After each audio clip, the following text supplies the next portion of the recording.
My name is Rashida, and today I'm here to talk to you about real estate joint venture.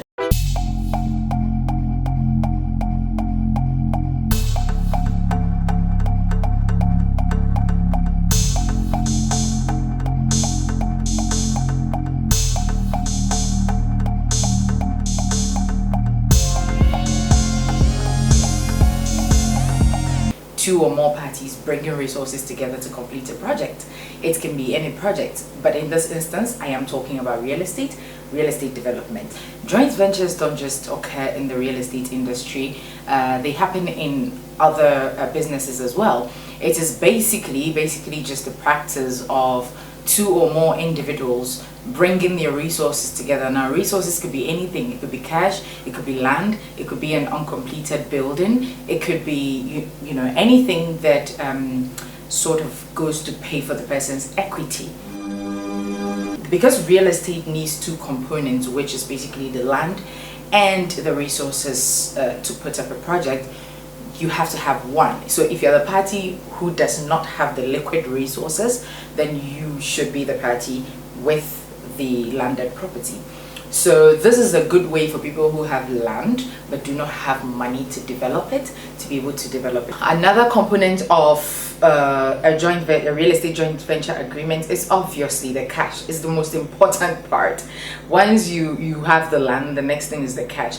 The cash, most people obviously, it is very essential, but I don't consider it the biggest part because as someone who markets property, I have literally sold properties before they were even built. Usually when we start developments, what we would do is, once we are able to get the land, we are able to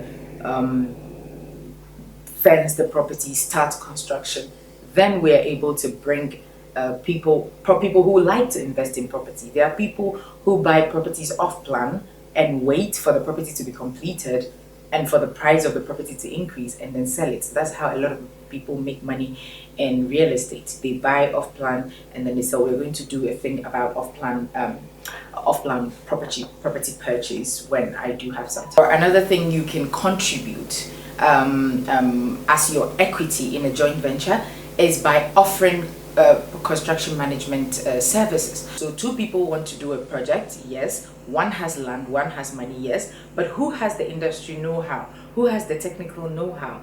Who can sort of make sure everything is up and running in a few days? That is where you need a construction manager or the services of a construction management company. And in roping them into the joint venture is one way of paying them off without necessarily using cash.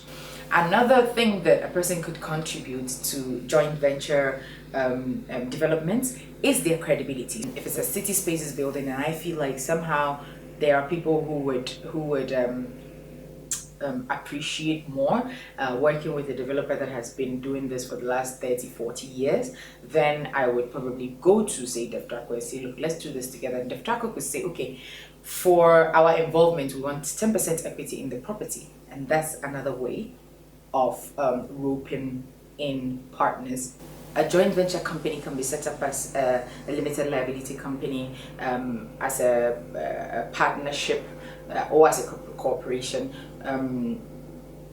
which can then be dissolved once the project is already is completed. Now, the benefits of a joint venture is obviously the fact that you don't have to come up with some big amount of money, come up with land, hire people to do construction management for you, hire people, hire entire marketing companies to market it for you, etc., etc. Instead of basically finding the resources to bring all these people on board, you can bring them on board just by a simple partnership agreement. Now, there are a lot of benefits to a real estate joint venture because and one of the biggest that I find is the shared risk. Okay, people don't like taking risks by themselves. If you're taking 100% risk and now you have 4 people on board, each taking about a 25% risk, then your risk becomes lower. You have less risk, you have less expenses, you have increased access to capital, which you would usually not have had without having to go to a financial institution. And you basically have the integrity of a few people to prop you up if you are a new developer. For the disadvantages, obviously, very obvious. You do not have total control over the project. So you can't just get up tomorrow and go and say, you know what, I want this building to be green. I want this building to be yellow. You can't take any unanimous decisions by yourself. And that's the problem with joint ventures. Like, you're a landlord, but not really. In the event of a joint venture, you probably would not be able to have like that unanimous control that you might want as a landlord.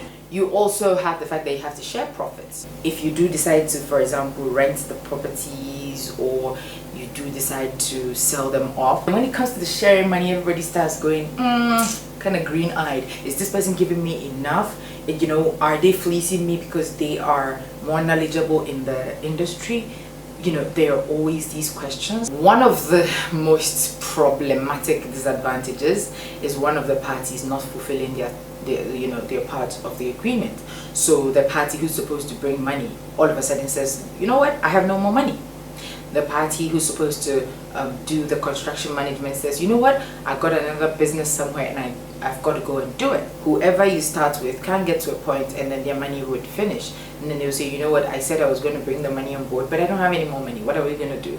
That is what always stalls projects and makes it difficult for projects to be completed. So it's always advisable that if you're going into a joint venture agreement with anybody, I always advise, you know, at least have some semblance of a proof of funds. You know that this is a person who, if somebody is working in some Chaliwat, they comes to you, tells you they're going to build a big story building on your land for you.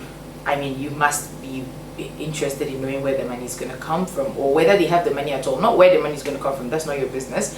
Whether they do have the money at all. Those are the pros and cons of entering into a real estate joint venture. The bottom line is that real estate joint ventures are a great way of getting into the real estate industry, great way of just getting a tough deal done. Basically, having land with no money, having money but not enough to buy land, having all of these but not having the requisite expertise, having all of these but not having the requisite connections and integrity to be able to sort of open the right doors and make sure this project is completed for you. All these problems easily solvable by a joint venture, a real estate joint venture. If you have any more questions about it, or if you have any property that you think you would like to enter into real estate joint venture on, City Spaces does joint ventures a lot. We have collaborated with several individuals who have had land, which we then come on board to basically make these projects, and then again, like I said, share the equity.